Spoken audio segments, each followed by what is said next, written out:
Тижингинский центр детского творчества стал победителем федерального проекта Фонда президентского гранта в сфере культуры, искусства и креативных индустрий, включая цифровые технологии.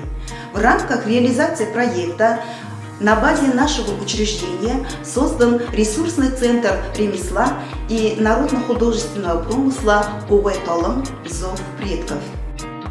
Традиционная одежда бурятского народа – часть его многовековой культуры. В нем отражаются его культура, эстетика и дух. Традиции в национальной одежде бурят связаны прежде всего с кочевым образом жизни и суровым континентальным климатом, с резкими перепадами температур. Национальная одежда бурят хорошо приспособлена к кочевому образу жизни. Длительная езда в седле требовала такой одежды, которая не стесняла бы движение седока. Амрманда күндікті сенкерек экран қарақшат. Бей Ванзатова білігіма ұлыпсын тереновна.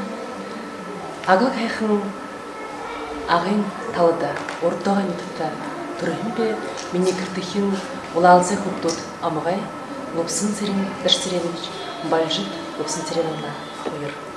Бей хайылы ежағырығын бе, тегеді хыды ұбылайдығы айауы Убылы бурят иргнедыгы, тихида хамагандыгы, ухибуде басыңдыгы, айоли малгай шаюжузым бенып. В одежде современных жителей Бурятии все чаще можно встретить национальные мотивы. У молодежи это принты на свитшотах и эко-сумках, те же традиционные воротники у платья. Приверженцы моды выбирают стилизованные и почти подиумные платья, а люди постарше стараются не отходить от национальных денгалов. Айне стилизован обсынуды айыхта бахал яхыл байынжа. Хайыр менға арғын долам анда турушынкие борта дегіла ембәніп.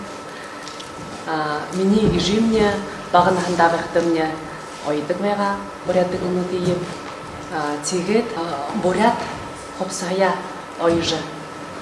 Ухибутто, нукурто, орто, ойжа нэр надымды умтхыды яхал азохин хеймбэнэгжа ханана. Конечно же, Билигма Алыпсын Царевна находится в начале своего пути в нелегком деле создания бурятских костюмов. Пожелаем ей творческих успехов!